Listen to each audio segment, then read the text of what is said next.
Hello everybody, my name is Thomas Richardson, and for my Geology in the Backyard project I chose Inks Lake State Park, and in it I was looking at the fluvial processes that you can see there. It turned out to be very interesting. So Inks Lake State Park is located north of San Antonio, and you can get there by going up 281. It's a bit of a drive, but it's very much worth it. It's located between Llano and Burnett counties, just south of Lake Buchanan, and it is actually a part of the Colorado River system, with the quote Inks Lake being just a wider part of the Colorado River itself, just below Buchanan Dam. So this is a closer look of the park.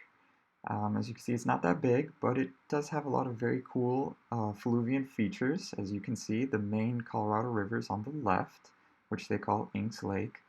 But the area that I went to check out the most is in the upper right-hand corner, and it's called the Devil's Watering Hole, and it had a lot of very unique features.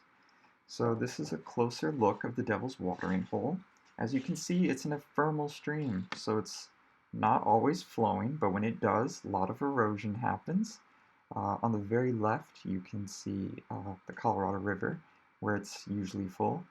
But you can see the stream is meandering a bit. There are some curves for deposition of sediment, and there's a lot of growth in the area. So a lot of topsoil up above, but in the river, in the Devil's Watering Hole itself, it's mostly rock down below. So here's an actual view of it. Looking towards the ephemeral stream on your left, you can see the banks are very steep, and they're also lined with solid rock. There's no small pebbles near the water line or anything like that. It's all solid.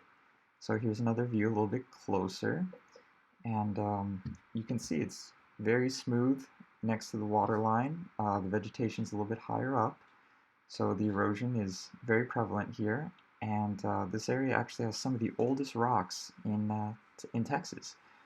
So the Devil's Watering Hole does have some elevation change, and it is split up into basically a few different pond levels almost. And this is a view of one of the lower ponds going towards it, going towards the Colorado River. As you can see, it has some water there and a little bit of flow. Looking a little bit closer on the left-hand side, you can see there is a flow, a little waterfall feature that is moving sediment, very fine particles over. As you can see, not much flow there, but this is usually running even with just a little bit of water, so the erosion there is shown. This is actually some hornblende gneiss. It's Precambrian in age, so some of the oldest rock in Texas. And you can see it's been completely worn smooth, and it has the ridges on it left over from water transportation.